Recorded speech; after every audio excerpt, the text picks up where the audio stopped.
আসসালামু আলাইকুম ভাই। ওয়ালাইকুম আসসালাম ভাই, কেমন আছেন? ভালো আছেন ভাই? জি আলহামদুলিল্লাহ, আপনি ভালো আছেন? হ্যাঁ ভাই, আমি আসছিলাম একটা কথা বলতে। জি বলেন।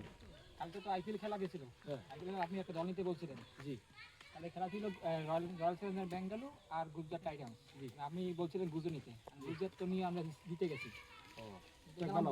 আপনার আপনার দ্বারা জিততে পারেছি। এই জন্য আজকে আসলাম। আজকে একটা খেলা আছে। আমি গুজরাট নিছি। আমি এলে গুজরাট নিছে। আপনি কি দিচ্ছেন ভাই? আপনি দিচ্ছেন? জি জি জি ভাই আরো দুইটা লোক তার কাছে আর নেই। আমি তার 4000 টাকা দিছি। 4000 টাকা দিচ্ছে। তাহলে বুঝছেন আজকে তো ভাইয়ের কত আজকে দাম আছে? বাড়ছে। হুম। আজকে রেট বাড়ছে, আজকে একদম অনেক প্রতি 6000 করে দেওয়া লাগবে। সাদা করে দিতে হবে। কি বলেন আপনি কি বলেন ভাই? আরে ভাই আমি বানা 30 টা দিয়ে দেই বুঝলেন?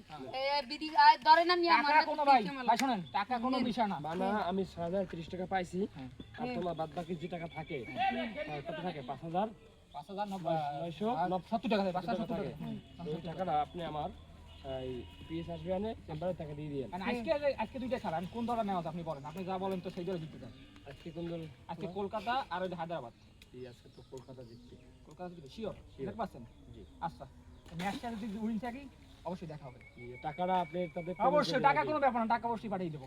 ঠিক আছে, ব্যাপার আসবেন। হ্যাঁ, আচ্ছা আর জেতার পর দুইটা বোতল পাঠাই দিয়েন। কোলাকুলি করবেন। জেতার পর দুইটা বোতল পাঠাই দিয়েন বাবার জন্য।